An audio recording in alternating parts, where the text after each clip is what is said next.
Today's Christmas, 2019. I'm in Taiwan. Yesterday I made a video about how Joseph, the book of Genesis, first story of the Old Testament, is in many ways a lot like Jesus' story, the first story of the New Testament.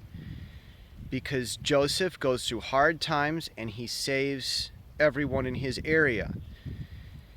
Now, Joseph's story goes through all this difficulty, and then at the very end he tells his traitorous brothers, you meant it for evil, but God meant it for good. And so that reinterprets the evil that happened at the very beginning of the story when the serpent deceived Adam and Eve in the garden.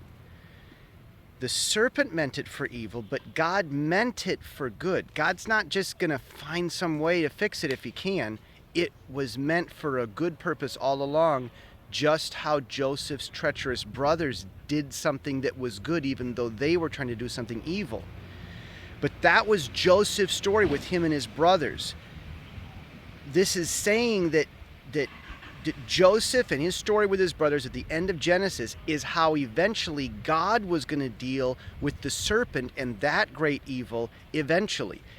And so while Joseph was the end of the beginning, Jesus was the beginning of the happy ending.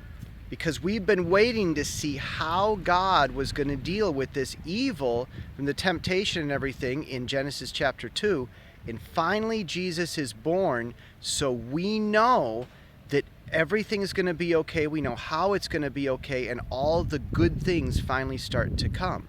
And that's why we celebrate Christmas. Merry Christmas.